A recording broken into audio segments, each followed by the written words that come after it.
Human civilisation ने लाखों करोड़ों खतरों को झेला है।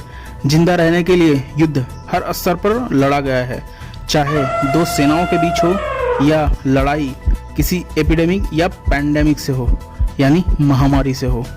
आज इंसान मॉडर्नाइजेशन के दौर में किसी भी एपिडेमिक या पैंडेमिक से पूरी ह्यूमन सिविलाइजेशन को बचाने के लिए वैक्सीन का निर्माण करता है। वैक्सीन एपिडेमिक या पैंडेमिक से निपटने के लिए ह्यूमन बॉडी में इम्यूनिटी का निर्माण करती है, जिससे किसी भी वायरस या बैक्टीरिया के खिलाफ हम सुरक्षित रह सकते हैं। किसी भी वैक्सीन को बनाने में लगभग 20 से 25 साल का समय लगता है, लेकिन पैंडेमिक के कारण इसे तेजी से बनाया जाता है। हालांकि ज़्यादा तेज वैक्सीन बनाने से वैक्सीन की क्षमता पर असर पड़ सकता है। वैक्सीन को बनाने के 3 मुख्य चरण होते हैं। पहला रिसर्च, दूसरा टेस्टिंग और तीसरा मैन्युफैक्चरिंग। रिसर्च के शुरुआती चरण में साइंटिस्ट एक्सप्लोरेटरी रिसर्च शुरू करते हैं, जिसमें वायरस के स्ट्रक्चर को लेकर स्टडी किया जाता है। वायरस या बैक्टीरिया के जीनोम को समझा जाता है और उसके बाद उसकी कमजोरी की पहचान की जाती है, और तब साइंटिस्ट आगे की तरफ कदम बढ़ाते हैं।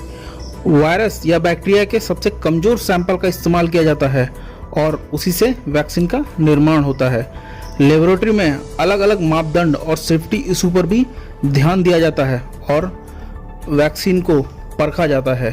जैसे ही टेस्टेबल वैक्सीन का निर्माण हो जाता है, इसे टेस्टिंग प्रोसेस में डाल दिया जाता है। टेस्टिंग में एनिमल ट्रायल से शुरुआत होती है, जहां वैक्सीन को टेस्टिंग के लिए चुने गए एनिमल में डाल दिया जाता है। लेकिन अगर वैक्सीन को तेजी से बनाना होता है तो साइंटिस्ट को एनिमल ट्रायल्स को भी स्किप करना पड़ सकता है। लेकिन जनरली जो प्रोसेस है उसमें एनिमल ट्रायल्स बहुत ही इम्पॉर्टेंट होते हैं। एनिमल ट्रायल्स करने के पीछे का मकसद यही होता है कि इंसानों में वैक्सीन को इंजेक्ट करने से पहले उस पर तरह तरह के टिश्यूज़ और तरह तरह के अलग अलग जो एनिमल्स हैं उन पर वैक्सीन का टेस्ट कर लिया जाए, जिससे वैक्सीन के साइड इफ़ेक्ट जो हैं वो पता चल जाए, और अगर वैक्सीन में कोई दोष है या फिर वैक्सीन की एफिकेसी प्रभावित हो रही है तो उसके बारे में भी पता चल जाता है। और इसमें कई साइंटिस्ट कई दिनों तक लगे रहते हैं और तब जाकर एनिमल ट्रायल पूरा होता है।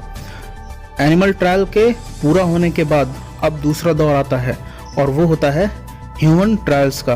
ह्यूमन पर वैक्सीन ट्रायल करने से पहले कई अलग अलग देशों के लोगों को चुना जाता है, ताकि हर देश के लोगों के भीतर की इम्यूनिटी को बढ़ाया जाए और उन पर वैक्सीन का टेस्टिंग कर ये पता लगाया जाए कि इन देशों में वैक्सीन ज़्यादा असर कर पाएगी या इन देशों के लोगों में जो इम्यूनिटी है वो ज़्यादा बढ़ सकती है, क्योंकि हर देश के लोग अलग अलग होते हैं। अलग अलग देशों के लोगों को चुना जाना वैक्सीन के लिए वैक्सीन के बढ़िया तरीके से डेवलप करने की प्रोसेस में अहम भूमिका निभाता है। ह्यूमन ट्रायल खत्म होते ही अब वैक्सीन के मैन्युफैक्चरिंग का समय आ जाता है, जहां वैक्सीन बनती है और जनता के लिए उपलब्ध करवा दी जाती है।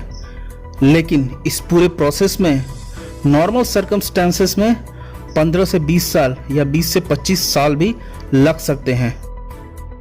कोरोना जैसी एक महामारी या पैंडेमिक जब फैली हो, तब ऐसे में हमें वैक्सीन की ज़रूरत होती है जो बहुत तेज़ी से बनाई जा सके और उसे तुरंत जनता में। पैंडेमिक केसेस में फास्ट वैक्सीन बनाने के लिए साइंटिस्ट को वायरस को रोबस्ट हीट, रेडिएशन और अलग अलग प्रोसेस से गुजारना पड़ता है, जिससे वायरस वीक हो जाता है। हालांकि ये एक तेज वैक्सीन बनाने का तरीका है और कई तरीकों में से एक है, लेकिन बेहतर होगा कि वैक्सीन बनाने के लिए कई लैब्स और कई साइंटिस्टों का एक बड़ा समूह बनाया जाए और उसे एक ही एसोसिएशन के अंडर लाया जाए, जहां पर डाटा शेयरिंग हो सके और ये डाटा एक साइंटिस्ट से दूसरे साइंटिस्ट तक आराम से पहुंच सके, जिससे वैक्सीन के डेवलपमेंट के बारे में तेज़ी से एक दूसरे को पता चले।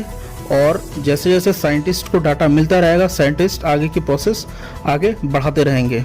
इसी मेथड को अपनाते हुए जीका वायरस का वैक्सीन 7 महीने और कोविड-19 का टेस्टेबल वर्जन 3 महीने में बन गया, लेकिन ये सिर्फ टेस्टेबल वर्जन था। अभी भी इनके क्लिनिकल ट्रायल्स शुरू नहीं हुए थे। क्लिनिकल ट्रायल्स में बात आते ही अब शुरू हो जाती है एनिमल ट्रायल्स की बात।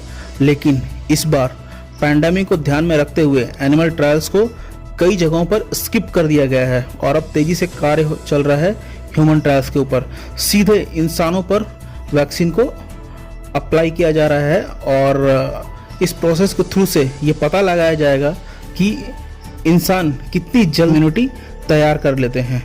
क्लिनिकल टेस्टिंग 3 फेजेस में शुरू होती है। Intensity of trigger immune system, जिसमें जब वायरस इंजेक्ट किया जाता है तो उसके खिलाफ जो इम्यून सिस्टम है वो किस तरह से ट्रिगर होता है और किस इंटेंसिटी से जवाब देता है। दूसरा, right doses and delivery schedule, इसमें जो वैक्सीन होता है उसकी डोजेस कब कब दी जाए। तीसरा, सेफ्टी मेजर्स फॉर पॉपुलेशन, जिन लोगों पर ये वैक्सीन ट्रायल हो रहा है उनमें ये देखना कि इस वैक्सीन से कोई साइड इफेक्ट तो नहीं हो रहा है या कोई ऐसी चीज़ नहीं हो रही है जिससे व्यक्ति की जान को खतरा है। साइंटिस्ट को फास्ट वैक्सीन बनाने के लिए पहले ही चरण में मल्टीपल ट्रायल्स करना पड़ता है और इसी मेथड को पूरा इस्तेमाल कर साइंटिस्ट ने 6 महीने में H1N1 की वैक्सीन बना ली थी। लेकिन इस केस में सिमिलर पैथोजन वैक्सीन होनी चाहिए जो कि फ्लू वैक्सीन से मिल गई थी, इसीलिए ये मेथड कारगर रहा था। लेकिन ऐसा हर बार नहीं होता है, जैसे कि कोरोना वैक्सीन के केस में मुश्किल फंसी हुई है। सक्सेसफुल ट्रायल कंप्लीट होने के बाद कई स्वास्थ्य संगठन उस पर मुहर लगाते हैं और वैक्सीन का मैन्युफैक्चरिंग शुरू होता है, जिसके बाद ये वैक्सीन आम लोगों के लिए अवेलेबल हो जाती है।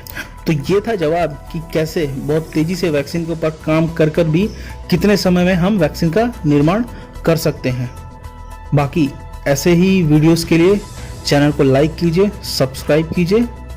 नमस्कार।